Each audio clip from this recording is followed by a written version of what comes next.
Bitstorm, a comedy game design podcast by two guys who know nothing about comedy nor game design. I'm Trevor Scott, and we have a very special guest host today. We welcome Pete Curulli. Hi, G'day, hello. Hi, guys. Hey. Oh, well, guys, I mean, hi, Trev. Yeah. Obviously, hello, audience. Yeah, hi, audience. Hi, lovely to have you. Lovely to be talking to you. So this is take 2 of trying to record, because on Wednesday night, your power went out. Yeah, so, oh man, I was so gutted. And I must apologise to you and the Bitstorm team, because we were all set, we were all ready to go. And then, yeah, I think it must have been maybe a couple of hours. I live over in Perth in Western Australia, and we were having the shower of all showers that evening.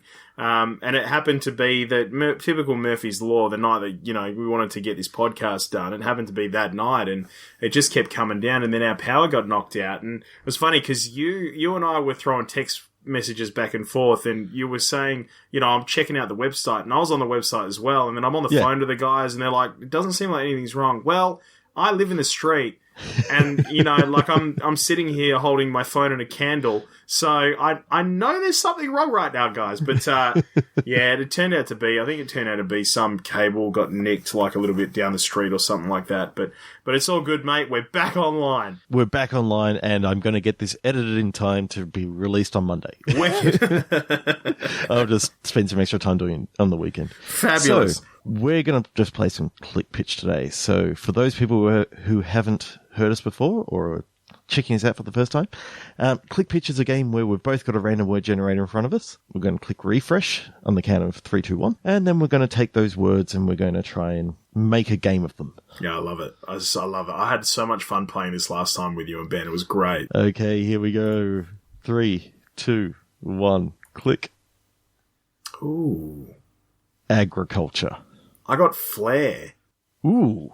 Yeah. Agriculture and flair. Oh man. That's wow. That's ripe for games, isn't it? Yeah, this is sensational. I'm you know, straight up just hearing agriculture and flair. I'm thinking of two things, and I don't know how this is going to work at all. But I'm thinking of something along the lines of Farmville, and I don't know why, but I was such a mad keen Dragon Ball Z fan in the day. And I just keep thinking of TN's Solar Flare. So it's at the moment it's Farmville meets TN. I don't know what. So I'm seeing it as competitive Farmville. Yeah. You've got a whole heap of different farms going in your own individual Farmville, and in this, you know, the better that you start doing, the more sort of attacks that you can make on other people's farms. Yep. Yep.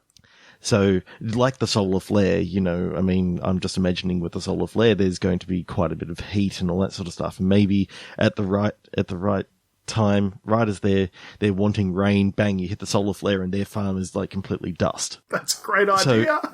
You can knock out opposing farms. And the thing is, you need to gain their bit of land so you can grow your farm even bigger. Yeah, of course. Like, it's all about acreage at the end of the day. It's kind of like it's Monopoly. It's get as much Farmville sort of space as you possibly can. Yeah, so the solar flare, that's one thing. Well, guess what?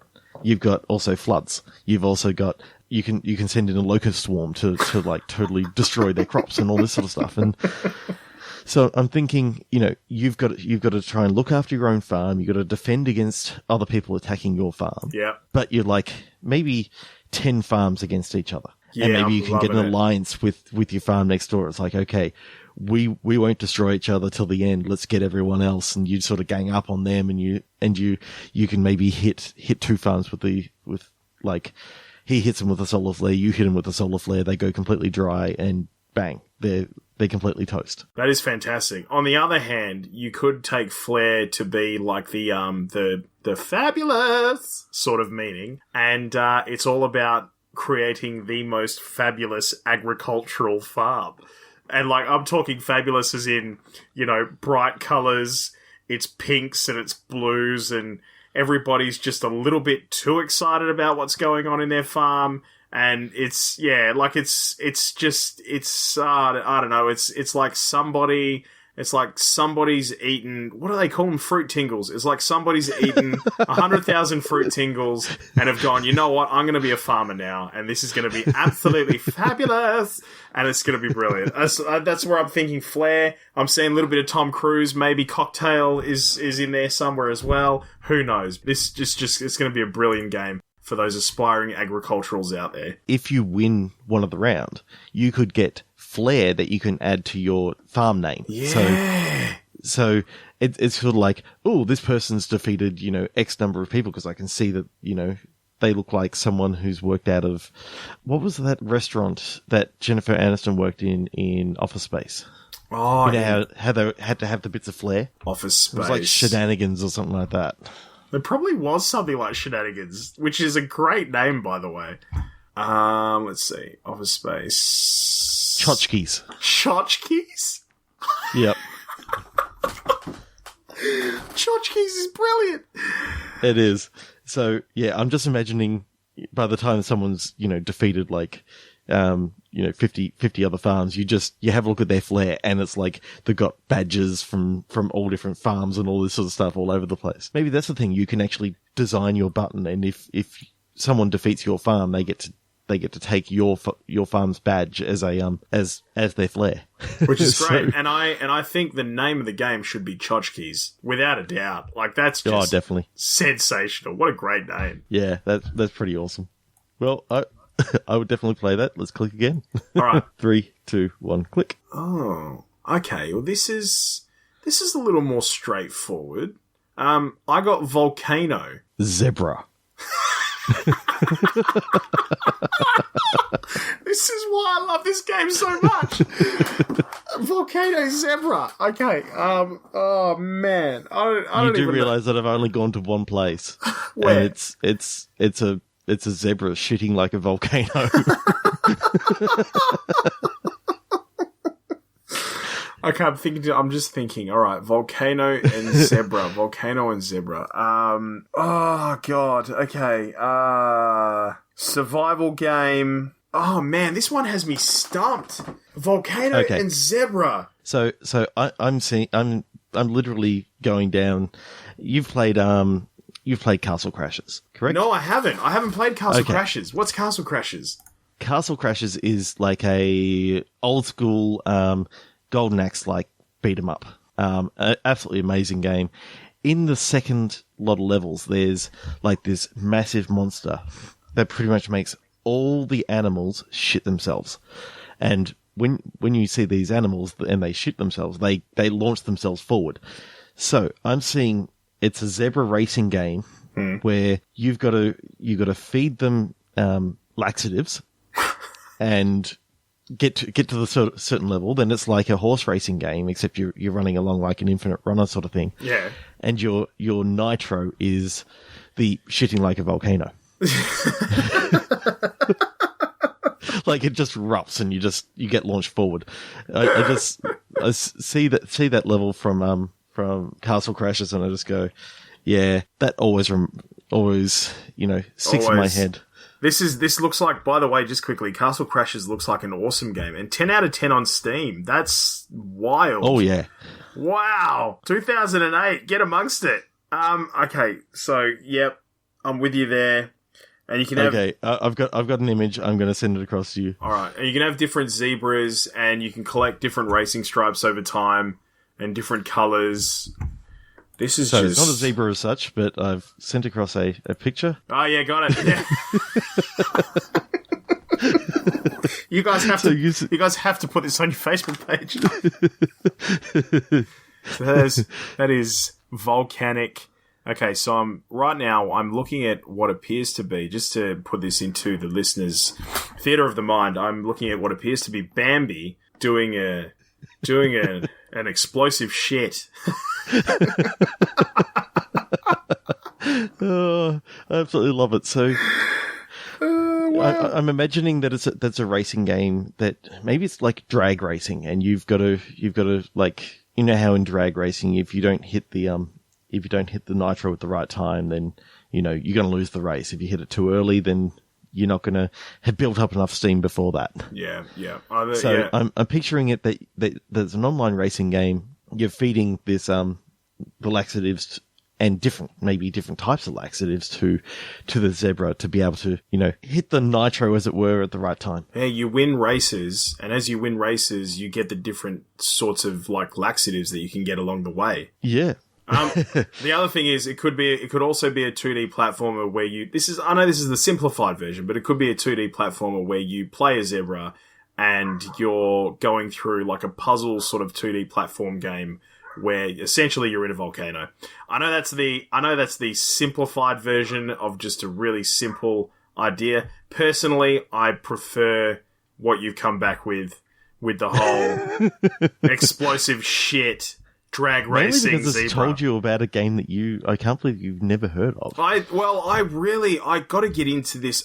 You know what? Tell a story. I'm going to tell you a little story here while we're doing all of this, and that is, only recently have I gotten back into PC gaming, and I'm talking about after years and years and years and years. So, Steam and everything is new to me. It's new to me only as of the past sort of 6 months. So I had absolutely no idea that we had this plethora of indie games available to us as gamers at our disposal. And all of a sudden, I'm hanging out with people like you and Ben. I'm hanging out with these other guys from Flak Test and whatnot, and we're all talking about these sort of games, and they're throwing names at me of games I've never heard of, like Ori and the Blind Forest, for example. That's an amazing game. Which is just beautiful. Between the soundtrack and the visuals, and the gameplay is good as well, but the gameplay is really just a bonus compared to everything else that you actually end up getting. Man, we're very lucky to live in this day and age as gamers. We've got a lot of really good stuff. And Definitely. And it's cheap too. I can't believe that. I think that game cost me $15. Mm-hmm. Yeah, that's wild.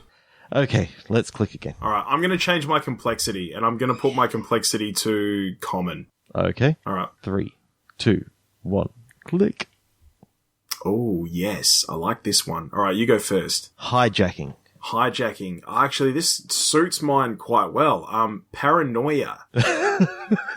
Okay, so this is brilliant, right? So, all right, you are... Okay, so kind of like Grand Theft Auto, right? Open world... Okay, yep. You are a hijacker, but you are paranoid about it. About being caught?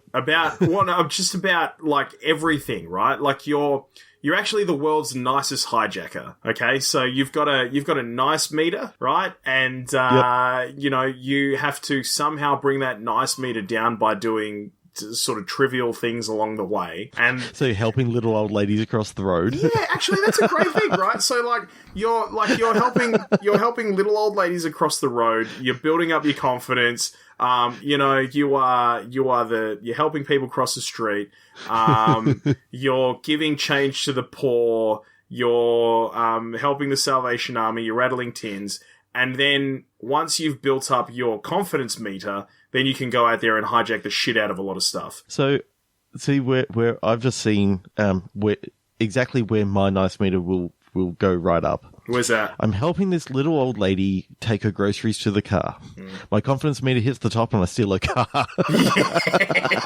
Yes. That's called, I believe that's called a play of the game. I'm just imagining all these scenarios where you're helping people out, and then it's like one of the people that you helped, you just totally rip them off. That is brilliant. That is absolutely brilliant. That's I'm just wondering what else you can hijack. Could it be like a Well, there's all sorts. Planes. What was the other one you were going to say? What were you going to say just then? I was going to go. Is it like Watch Dogs, where yes, you got to help these people out, but then you're hijacking websites and, being a hacker sort of thing. Yeah. So you try to get your confidence up to do some of these things, but so you go out and help old ladies and maybe, as you were saying, help feed the poor and all that sort of stuff. Only to get your confidence up to go in and hijack a plane and it's brilliant. If you're hijacking a jumbo jet, I mean, you are going to have to put some serious hours into at the soup kitchen. You know what I mean? That's where we're going with this sort of stuff. I love it. I think it's great. I think it's a bestseller. You know what I kind of want? I kind of want this to be VR, so that as you're literally ladling the soup, you are physically ladling the soup. So I'm imagining it could be, a sort of maybe a sit down version. Yeah. Although helping old ladies across the street, that could be kind of fun. To walk them and help them up if they fall and that sort of stuff. But carrying, you got to try and awkwardly put your hands in the right position on the box. I know. I think it's ripe for some good VR. But then hijacking a plane, well, then you've got to keep control of the crowd, sort of thing. Well, all of a sudden, like hijacking a plane, all of a sudden your VR becomes a virtual simulator. Like I could really see this. Like you could see this being brought into airports and such for pilots to actively train on. Like it's brilliant, and they could learn the ways of hijacking planes and at the same time like figuring out how to help somebody to their seat. It's just such a well-rounded game that gives you so much. It's balanced really well, and it's always throwing twists and turns at you. It's awesome. Well, that's the thing. I mean, when you're trying to hijack a plane, and yes, I did use air quotes then, even though no one can see them. When you're trying to hijack a plane, if you've only got two eyes forward, you can only see the people in front of you.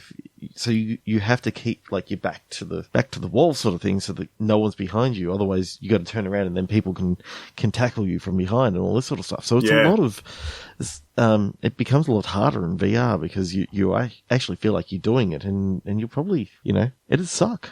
But it's harrowing. Maybe. And so that it's not like a hijacking simulator, maybe it's that, your character really doesn't want to do the hijacking himself. Maybe he actually is being forced to do it. So that's why he's doing all these nice things to try and offset what's going on.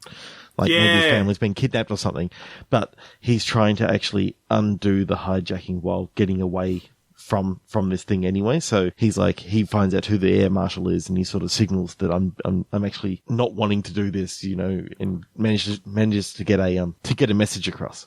Because the last thing I would want is someone going, oh, this game's all about, being a terrorist simulator. Yeah, no, that's a very good point. You're right. Like, it's got to be harrowing, like, he really wants to do the good thing, but he's been told to do these crazier and crazier things. There has to be a really good reason for it. Like you're right. You're spot on. His family's been kidnapped. It's the only reasonable explanation for this guy because deep down inside, he's a really nice guy. But it just sets the scene for what I would hope in people's homes are families getting around the table and having meaningful discussions about this. And was it right that he did this stuff? Yeah. Like, I don't know whether you've played that level in Call of Duty Modern Warfare 2, in which, you go through, right, I think it's like the second level in the game where you're going through an airport, literally massacring everyone. Yeah, I have played, you know what, that's one of the ones that sticks in my mind actually, like to the point where I can see the colours of people's t-shirts. Like it's that actually how long ago did I play that? I played that it had to have been, let's see, it's 2017. I was in Canberra back in 2010 and I was mucking around with that. So I think 2009, 2010 is when I was playing that game, and that's going back close to 8 years ago now. So I was about 24, 25. And even at that stage where I was probably a little bit naive and, I was still pretty much a kid at heart, even playing that, I put the controller down at one stage and looked at the TV and just kind of went, am I doing this right now? Like, am I actually with a group of terrorists gunning down all of these people running around in an airport and this is part of a video game? That actually was one of those... I've never had that moment before in my life, and I have never had that moment since playing a game. I felt so sick doing it, but then I want to actually go through it again and see, does anything happen if you don't actually start firing? Because I was just being told by the game to start firing. Yeah. I want to know, can you actually go through that level and not fire a weapon, and do you get any negative repercussions from that, or can you go through the level like shooting into the air and scaring everyone away instead of killing everyone? That is a great thing to test. I would love to see that. I hope you guys do that at some point with the Modern Warfare 2 stuff. Have a look at that level and see if you can do it and post it up as a video, because I'd love to see that. Yeah, I think I might actually try that. I've got it in my queue, so I might actually start downloading it tonight, and I might put a little bit of a video together and get that up. It probably won't be tonight because I don't have time to do that. But yeah, I love this hijacking game with, the not really terrorist, but the guy with the heart of gold who's been made to do crazier and crazier things. Yeah, I think it's a beautiful thing. Yes. Let's click again. 3, 2, 1, click. Oh, Jesus Christ. I don't. Okay, so I got lemon. Tobogganing. Oh, this is amazing. God, I'm thinking of powdered sugar. I don't know. I think I'm thinking of tobogganing, and I'm thinking of white, and I'm thinking of ice and snow, and then I'm thinking of lemon, so I'm thinking of crepes and pancakes and powdered sugar. See, when I saw tobogganing and you said lemon, I wasn't even thinking of like food. I was actually thinking of, you got your tobogganing, but your toboggan is a lemon. It's a horrible toboggan. Yeah, I gotcha. No, but you know what? Like this is great. So what you have to do is you start off the game, right, with a lemon and with a knife, and you have to craft your toboggan. And out of the lemon, and it depends how you want to do it. You could craft it into a quarter, and you could simply slide down just on the quarter, or you could go a little bit better than that, and you could actually try and craft like almost like a W shape to make 2 edges, and then like carve a hole in the top that you can sit in. And like actually try and get some sort of toboggan thing going with sleighs and the whole. Man, this is wicked. This is ripe. And we haven't had a good snow game. I got to be honest, we have not had a good snow game since the Nintendo 64 and things like Snowboard Kids and 1080 snowboarding. Have you played Steep? No, I haven't played Steep. Oh man, Steep is actually kind of awesome. All of these games I haven't played. Steep, where is it? Is that on Steam? It's on Steam. It's on PS4. It's on. Oh, it may not be on Steam. It's a Uplay game, so it's by Ubisoft. It's got like paragliding. It's got. It's on Steam. It is on Steam. Wicked. Yeah, it's not half bad. It's more of a just attack the mountain and just have fun. I've had a lot of fun with that on the PS4. I freaking love it. Because I'm going through a phase of collecting all of the retro stuff that I either sold, destroyed, or lost a long time ago.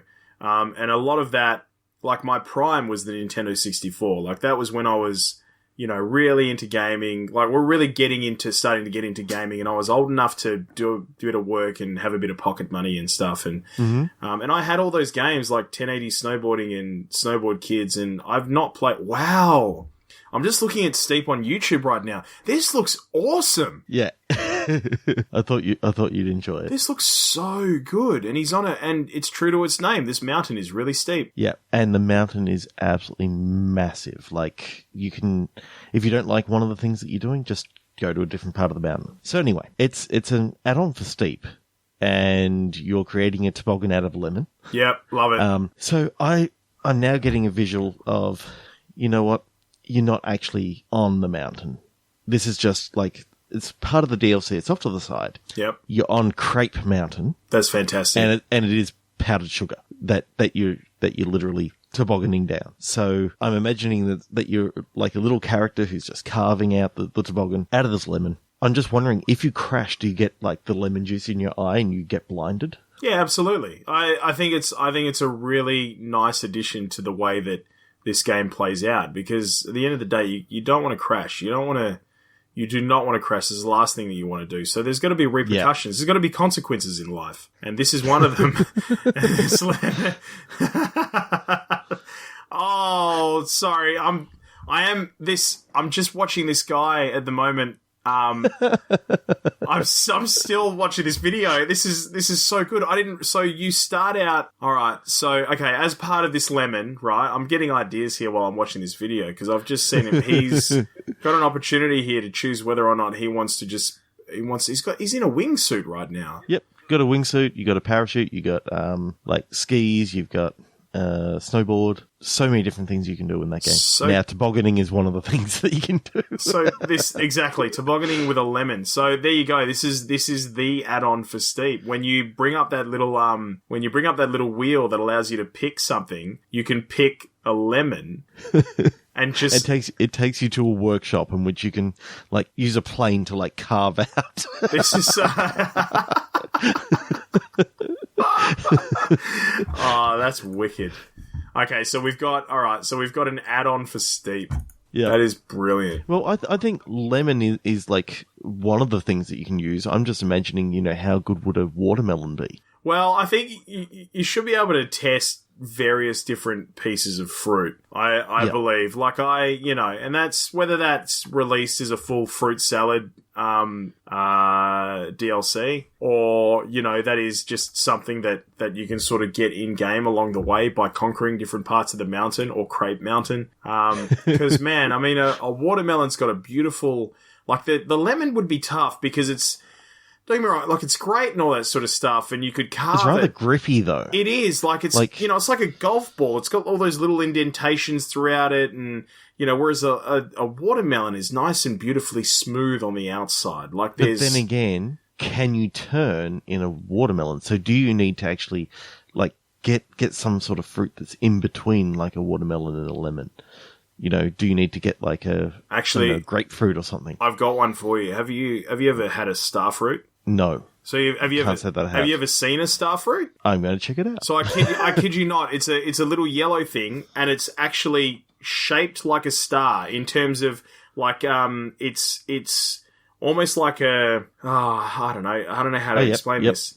You get what I mean, right? So literally the work is done for you. All you have to do is carve your seed out of it. Yeah. Well, I'm seeing, those it's a 5-pointed star, so you can actually use 2 of those legs as your feet going down on the toboggan. Exactly. So you don't just have the flat, the curved edge of the lemon on the ground, which really isn't going to be very stable. So you're going to be like turning over really quickly. So you've actually got to kind of smooth out that bottom. Yeah, that's of true. The lemon. Yeah, that's true. But the starfruit, you could easily, you've got your bumpers on the side with the 2 arms on the side, and I'm now seeing that's your head doing the top. Absolutely. So it is a bit of a star going down. You hit jumps and stuff. You'll glide with those 2 wings that are floating off the side. It's endless. God, what else is? I'm just gonna Google fruit. So I've Googled fruit. Oh, bananas a good one. Although a banana's a herb. Yeah. Can't use herbs. Can't use herbs. Pomegranate would just be a pain in the backside. Passion fruit? Passion fruit would be pretty good. But it'd have to be a fairly ripe passion fruit. You can't get the ones where they're starting to sort of come in on themselves, I guess, is the best way to describe it. A nice hard nectarine, like a white flesh nectarine, would be really good. I know the perfect version of smooth and grippy and everything. What is it? An avocado. Oh, what a bloody great idea. You ripper. Yeah, that is spot on. Avocado, that's your winner. Literally, you got a nice soft seat. All you do is cut it in half, take the big fuck off pip out, and there you go. You got a nice seat there. You don't have to do anything. Maybe you flatten the bottom just a touch so that it has something to sort of sit on, and you're just off and running. Never going to be able to look at an avocado the same way again. Yeah, okay, let's look again. All right. One click. Ooh. Bookkeeping. I got boot. Okay. As in footwear? As in boot. Bookkeeping and boot. Okay, so are we... Okay, it's just going to be a very boring game where you're a bookkeeper for the shoe store. And bets and bets. What I'm imagining... Oh, okay. Here we go. Yep. Here we go. All right. The old fairy tale where the elves come in every night into the shop and make these boots for the shoemaker. And so it's basically how can you entice more elves into your shop so that they make more boots so that you get more money. And you do that by being the best bookkeeper you ever could be. Yeah, so like Football Manager and all that sort of stuff, where you got the right sort of people on your team. Maybe it's like a bookkeeping version of Dance Dance Now. A bookkeeping version of Dance Dance Now. Yeah, How would that work? I don't quite know how it works. Okay. I don't know. I'm thinking. The only reason I'm thinking is because there's boot, and I'm seeing plus. I'm seeing a plus symbol, a minus symbol, a division symbol, and a multiplication symbol trickling down like the different sort of arrows with Dance Dance Now. And you're on a mat, and as they sort of come down into equations, you've got to hit them like you do with the mat in Dance Dance Now. Do you follow where I'm going with this? Where I'm at with this? Yeah. Right. So the boot part of it is your shoes, and you're on the accountant map, and you're smacking these things as they come down on the screen in front of you, and you are accounting, you are the hip hoppiest accountant that anybody ever did see. Nice. But if it's, you know what, if we're getting to Christmas, then yeah, give me elves. I want elves. Yeah, they're just part of the DLC. It's a Christmas DLC. See, I don't know, like, you can always, accountants are cool, accounting is cool, kids, if you're listening, accounting is cool, there's always cool things, accountants dance too, especially chartered accountants. Yeah, that's where the big money is. Yeah. Okay, let's click again. That was kind of weak. Yeah, that was weak to piss. 3, 2, 1, click. Oh, Jesus. It just gets worse. Don't you worry. They can't be worse than mine. All right. Well, I don't know. I got billing. Puking. Oh God. Okay, so you're an accountant playing Dance Dance Now.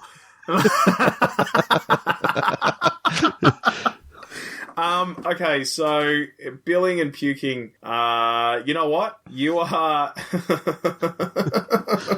You are the guy who chases up people. You're the guy at all right, you're in an office, and you're the guy who chases up people for having puked in cabs, and you bill them. You bill them for puking in the cab. Or maybe you're avoiding people. Maybe you're the cab driver and you're avoiding having people. It's a driving game, and you're avoiding having people puking in your cab so you don't have to bill them. Or maybe actually, here it is. It's a driving game. You're in a taxi. It's a very erratic, speedy, fast sort of driving game where the person in the back seat has a meter about them, and if the meter tops over a certain point, they puke. But you don't want them to puke because you want to be able to bill them at the end of the fare. Yep. Got it. Bang. Okay. So, all right. Keep that on the back burner. Okay, it's there. Here is where I was going. All right, let's have it. So, it is a rhythm game. Yep. You are a very, very nervous actor who has just got top billing in a stage show. This is good. Yeah. And if your whole thing is, you know, you're going through this play, and you can choose, like, you know, you're doing Book of Mormon, and you can actually watch the whole play, but you're doing QuickTime events as you go, and if you fail too many, your character pukes. Yeah, wicked. And then that's the end of it. Yeah. So your whole thing is that you're doing some fast paced things during songs. You're doing like some QuickTime events for the dramatic action bits. You know, depends on how many plays we actually get. But you know, you can play any actor in there, but you know, they've obviously got to have somewhat of a top billing. I mean, I've literally just this is great, and taken liberties on it. And I love the idea of the QuickTime events because they're so, like, you have to be so perfect with them. You know what I mean? So, like, it just works so well in terms of if you don't nail the QuickTime events, you puke, and then bang, that's game over. You're embarrassed. The crowd boos you out. You're done. Yep. Get the hell out of there. This is wicked. And there aren't, you know what, I feel like there aren't enough QuickTime events in games at the moment. I feel like the games have gone away from QuickTime events, and I want them back. But in a game like that, it could actually be a lot of fun because it's like, it's a risk versus reward. Sometimes it's like, oh, I wonder what would happen if he actually slipped up here, and you don't get his nervous meter all the way up, you know, and you just kind of like, I really don't like this song. I just want to tank this little bit here. or something like that. You can actually have some fun with it. And, I don't know, just also being able to see, an animated version of some of your favorite musicals. Yeah. And there you go. DLC again. Actually, yeah, this is like the new Guitar Hero. Yep. Because, you know, because obviously the world's crying out for one. This is a QuickTime event based musical theater simulator. It's brilliant. It took me a little while to get there, but I got there in the end. No, you got there, and boy, did you get there. That is fantastic. Yeah, I've got to say, as I was listening to yours, I'm like, oh, this is really good, and I like the idea of having you know, a cab driver trying to not go too fast and all that sort of stuff. So maybe there's 2 games that we release. And it's like, you've got one game in which you're trying to get your passengers to the, or maybe you're trying to get the actor who pukes, to the stage really, really quickly. Yep. So you play first the cab driver, and he's trying to get them to the stage so that they can go on stage, and you can do all your other QuickTime events. But of course, if you go too fast, then your guy pukes, and then he's lost all confidence to go on stage. So you've got the 2 different games all coming into one. Love it. I love it. Why not? Cool. Okay. 3, 2, 1, click. Oh, boo. Okay. What have you got? I got flu. Sliver. Oh no. Okay. Perfect. Got it. Chimney sweep. Or either because I'm not thinking flu as in I'm thinking flu as in chimneys, and I like the word sliver because it gives me this idea of having to sliver down chimneys. So it's okay. It's a Christmas game, and it's a oh, this is brilliant. So it's a Christmas game, and it is a top of the chimney down to the bottom of the chimney, like slivering through all of these different sort of areas. It's an adventure game. It's like a 2-dimensional adventure game that's a top-down platformer, right? Mm-hmm. So, so I'm thinking you've got to sliver your way down through the cracks and everything, avoiding different obstacles, avoiding all sorts of other stuff, and you've got to get down to the bottom before the timer runs out, because that's when whoever is at the other end of the flue is starting their fire. I just love the fact that you've taken 2 words that are definitely not what they were supposed to be. Nah. Because flu is not spelt F-L-U, it's spelt F-L-U-E, and slither, which is S-L-I-T-H-E-R is what you're trying to go for, but it's sliver as in S-L-I-V-E-R, which is a totally different thing. So I tried really hard to let you guys know I was an idiot. I really tried hard. I love it though.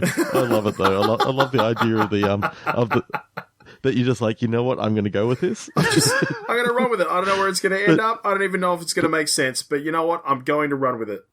Maybe we use what the words are meant to be, and it's flu and sliver, and you're a doctor doing door-to-door house calls, and all these people have gotten the flu, and the game is called Sliver because they've only got a sliver of health, and you've got to get around to them all in time. Yep, cool, done.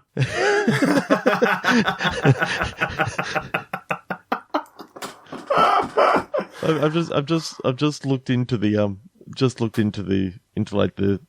definition of it, and I'm like, to split or cut off. I'm like, ooh. What, sliver? Yeah. To split or cut off? Yeah. Used with objects. So to sliver a log into kindling. So you're cutting into slivers. It's a very unusual word. Yeah, it is an unusual word. It's an I vote we move on. Yeah. That may be getting cut. 3-1. Oh, no. Oh God. Okay, you go. Wounding. I got impounding. You can't have two ings. You can't have two ings. That's just unfair. Yeah, 3, 2, 1, click. Okay, this might work here. Yeah. I got millionth. Huddle. Oh my god. What is this game? What is this thing throwing at us tonight? Far out. Okay, go. Huddle, and millionth. In this game, it's like, you know how Peter Molyneux put out that game where everyone was clicking on the cube. Yeah. You remember that game?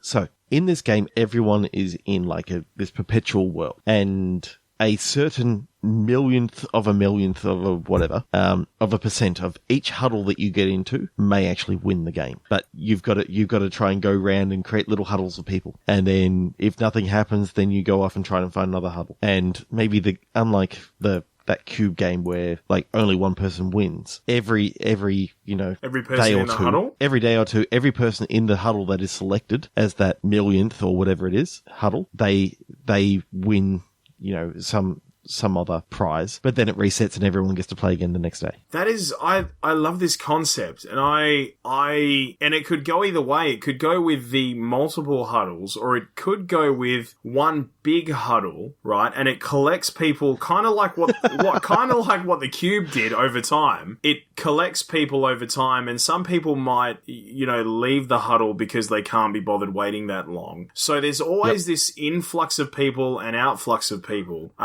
And you're trying to be the 1 millionth person who gets into the huddle. And the 1 millionth person who gets into the huddle wins the game. And then there comes the reset and it starts again whenever it starts again. But I love the idea that, you would have your diehard, you'd have your ridiculous amount of people who would go, okay, look, we're going to have to at least start building this, from the ground up. So I'm going to jump in the huddle. All of these other people are going to jump in the huddle as well. We're all in here. We're just going to stay in the huddle, and the huddle gets bigger and bigger and bigger. And then I envision that as it gets closer to the 1 million mark, maybe like a few thousand people off, a few hundred people off, 100 people off, then people sort of start leaving and trying to play it really strategic to be the 1 millionth person to actually win. And it's a massively multiplayer online. It's an MMO game that people are playing around the world, and all sorts of things happen to them. Like power outages happen, glitches happen, crap internet happens. It's essentially like how long can you keep your hand on the car to win the car? It's great. So I'm picturing, what happened in that, whatever that cube game was called, how people started spelling out stuff. So I'm just imagining these people organizing this huddle into these shapes to spell out messages and stuff. Yeah. So you get someone to the top of a hill and is like, okay, you 1,000 move this way, and just create these messages and stuff like that. It's glory. It could be a lot of fun. Do you remember what was inside the cube? I don't remember what was inside the cube. It was called Curiosity. Curiosity, that's right.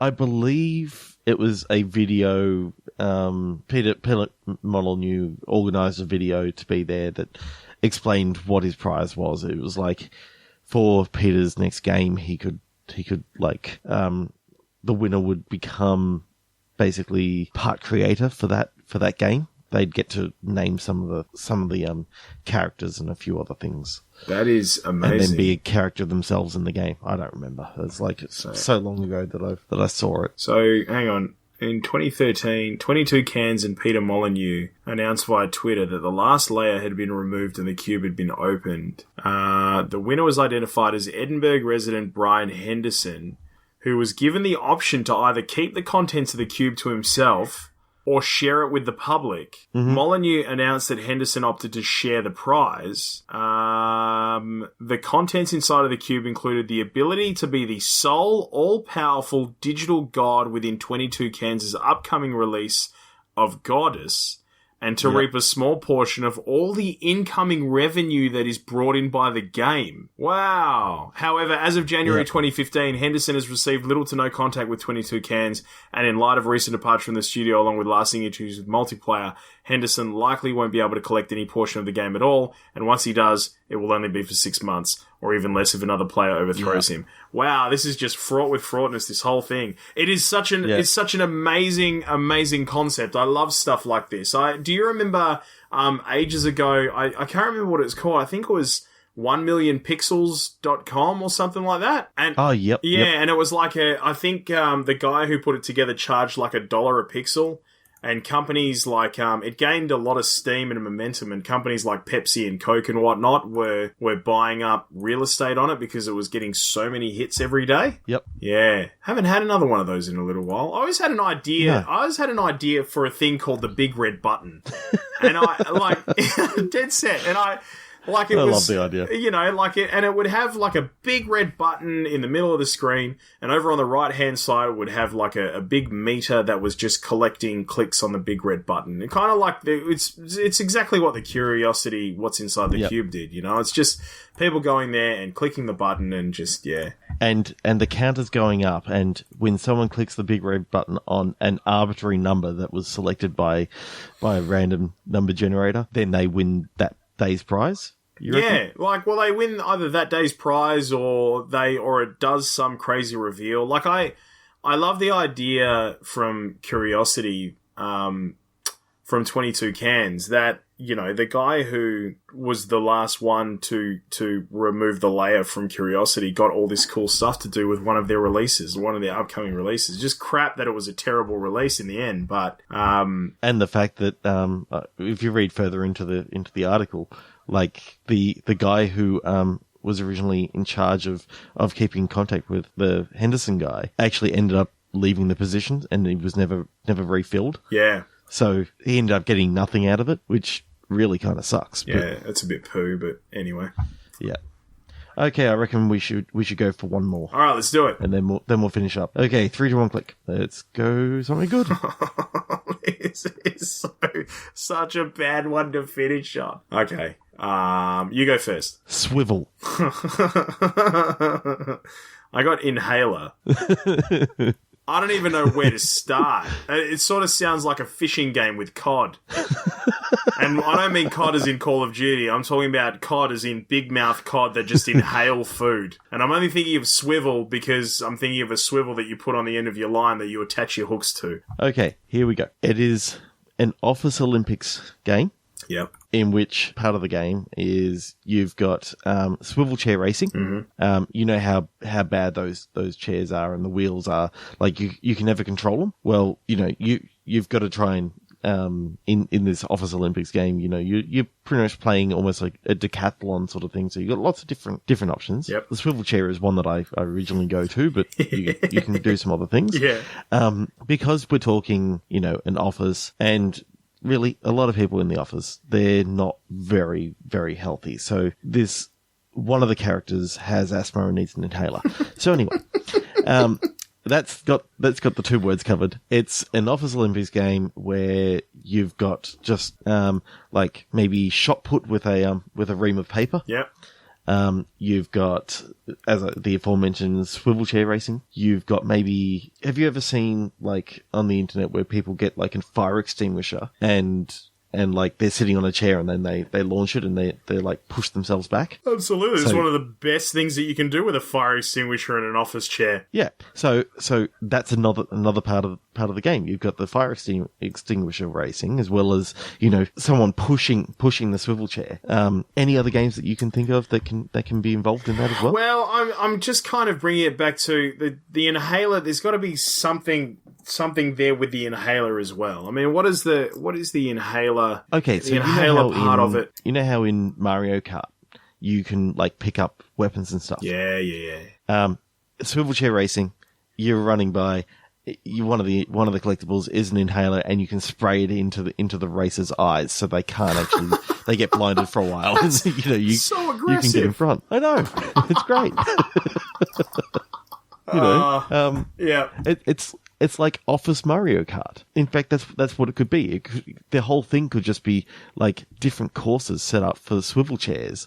So they're really, really hard to control. But if you pick up the stapler, you can like fire staples at them and and annoy them, and you can throw reams of paper at them. What about if it's like an office survival and they're all asthmatics?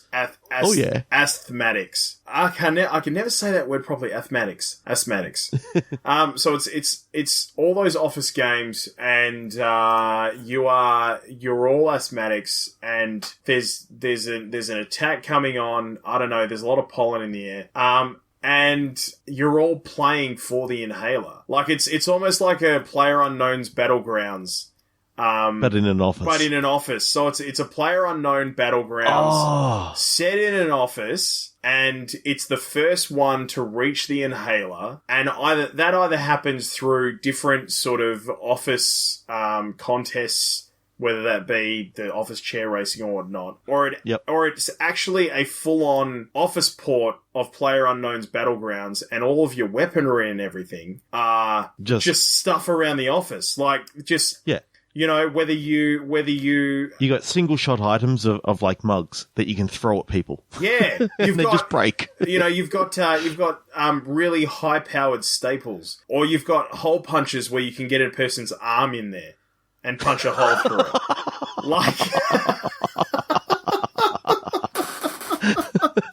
That's sadistic.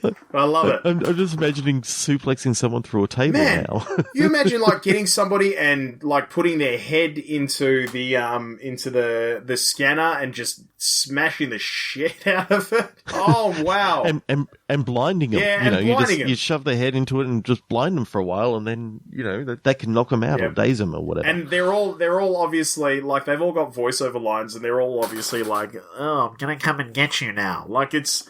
Because they're all asthmatics and they've all got blocked noses and bad sinuses. Oh, it's brilliant. Yep. So I'm seeing this as like I work in a rather large office. I'm not going to say which office I work in. Yep. But it's literally got like so many different modules and all that sort of stuff. There's so many different places that you could hide in this place. I swear, if you actually laid out this office, you go, yes, this is the perfect place to actually hold one of these. It's got like individual squares set off for modules, but they're sort of connected with different stairwells all over the place. I'm just imagining that the inhaler is actually hidden somewhere within this entire office. Yeah, yes. And so it's almost like a scavenger hunt as well as, taking other people out, that, you make it through to this one area and it's got a clue as to where to go next to actually find it. So everyone gets given this one clue, and it's sort of like a scavenger hunt of, okay, I found, it was like this statue, he's easy to find, blah, blah, blah. And it turns out that it's the statue of the founder of the company or something like that. Yeah. So you go find that, you get the next clue, and you're going off. But if you see anyone, then you can throw like computer monitors and stuff at them, and it's wicked. Like it's just sort of take them out. It is, and it's geared towards. It's got to be. I don't know how it'd be done, but it's got to be geared towards strategic play. So like you can, sure enough, I guess, knock the hell out of somebody with a computer monitor, but at the same time, you got to be really careful about it, because you might actually need that person at that point to progress through the game. Like at the end of the day, you're all running against the clock here. Like you're all asthmatics. You're all sort of running against the clock in terms of how you're going to find this inhaler before you all suffocate. I'm now picturing that if you're the first one to pick up the clue, maybe you can spend some of your in-game currency to actually create a false clue that sends other people, the next people off on a bit of a goose chase. Yeah. Wild goose chase, if they happen to get there after you. Yeah, man. So that could be a lot of fun as well, but it costs quite a lot to do that. Yeah. It's almost like, I've won a few games in the past, but this time I really, really want to win this one. So yeah, absolutely. Flood. Yes, I will have the guacamole. Oh, that's pretty awesome. That is epic. You took my idea and just threw it away. Well, I would just like... in the best way. I just like to say it's a team effort. You know, you can't come up with this stuff by myself. I love the idea of an office. An office PUBG. It's great. An office PUBG. You don't even have to kill people, you know, you can just incapacitate them and then they're down for a certain amount of time. You know, maybe you get knocked out and then, you know, you can't move for 10, 15 seconds, and that whole time could actually, you know, allow this person to get away and get to some other area or steal the clue or something like that. It was wicked. Absolutely wicked. Okay, so that about does us. Thank you all for joining us here on Bitstorm today. You can find us on Twitter, Facebook, Instagram, all those sort of places. Just look for Bitstormcast on there. Check us out on iTunes, where you can rate, review, subscribe. Our website is bitstormcast.com. We'd like to thank Curulli for the song Mount Defiance off of the album Containment Failure. Check out the AGPN. Just search for hashtag AGPN on Twitter, or check out the Australasian Gaming Podcast Network on Facebook. And both Pete and I would love for you to check out our respective podcasts on Podchaser that my usual co-host, Ben, developed with a few of his mates. You can check it out with the beta key Bitstorm, or Pete, what's your beta key there? It's Game On Australia. Game On Australia. So not case sensitive, just all one word. Bitstorm or Game On Australia. Get into it. Check us out. Throw us some reviews there. That'd be fantastic. Pete, where can everyone find you and your podcast, Game On Australia? So iTunes, and of course across Android as well. And also you'll find us on Facebook, Game On Australia Facebook page. Roy's got plenty of content going on there. And the website's going well, gameonaus.com. And if you jump on a flight very soon, if you're flying internationally or domestically on Qantas or domestically on Jetstar, you'll find us on board your flight as well. Yeah, that is such an awesome thing for you guys to be, like, literally the sponsored and pretty much, isn't it the only gaming podcast on? It is the only, we're very lucky to say that we are the only gaming podcast on an airline, let alone on Qantas. So the thing that happened a little while ago was my co-host Dan went for a trip over to Las Vegas, and we didn't realize. We only thought we were on domestic, and I can't believe we had no idea. But he was going through the international podcast, and bang, there we were. So that's awesome. Yeah, I did see that post on Facebook, and I thought, this is just awesome, just to see a mate, you know, have his face plastered right on that little screen. Thanks, man, and I appreciate you saying. And this is the thing that we love so much about communities of podcasters getting together doing the same thing. You know, when it comes to like you guys inviting us on for a yarn and all that sort of stuff, and then obviously, the wider crew at AGPN and all that sort of stuff. It's just a community of like-minded, great people. And so thanks, man. Yeah. Kind words. Appreciate it. Yeah, definitely. I just the fact that I put out the call to you and you said, definitely, absolutely loved it last time. And, you know, it makes me feel good because, we're all just doing the same thing, like having a yarn about something and a laugh. And at the end of the day, we get to spend time with meeting new people who've got the same interests, and that's the best part. That, for us at Game On Australia, has been the best part about this so far. Sure, we're having a good time talking about something we love, but we're meeting really awesome people along the way. You know, it's the new way of building these communities, and love it. Yeah. If you haven't checked out Game On Australia, especially check out the episode with Charles Martinet. Oh yeah, no, it was very cool. That was a great episode, and you were a very lucky man to meet him. I was very excited, very excited. That kept me very entertained for a long time after that. And we still pull that out every now and again and have a listen to it. He was the voice of Super Mario, and just an absolutely ripper bloke, mate. Really nice guy. Yeah. I absolutely love that episode of Game On Australia. Yes, I do still listen. Thanks, man. You have to try and organise a recording that you don't do during the middle of the day. Yeah, I know. So I can jump on and you can have Ben and I. Well, we've help muddle up your podcast. Well, we've got to get you guys on soon, because I keep telling Daniel about the way that you guys do what you do in the Bitstorm. And I've had the pleasure of having a crack at it, which is good fun. And I want Daniel to have a crack at it as well. But with you guys. So as soon as we get the opportunity, man, we'll grab you guys and get you on Game On Australia so we can do a couple of sessions, because I know Dan will lose his mind over it. It is right up his alley. And it's such a great concept. I love the idea that you guys have put together, and it's an idea that I tell so many people about to go and have a listen to, because it's just great. Random Click Pitch is one of the best games that I've ever played. I love it. Yeah. And I mean, Ben and I, as you can tell tonight, you know, I've actually talked more about games than I have for quite a while, but I just love gaming. It's wicked, man. And, yeah, to actually be able to talk about games for once instead of ones that don't exist, that'd just be awesome. Yeah, for sure. Okay, I would like to thank everyone for joining us here on Bitstorm. I've been Trevor Scott, and I've been Pete, and I'll continue to be Pete for a little while, for the foreseeable future, at least. Anyway, until the name change goes through Depop. Exactly. So a game where you're a gold-hearted hijacker trying to put some good into the world before you ruin a nice old lady's day. Yep, I'd play that.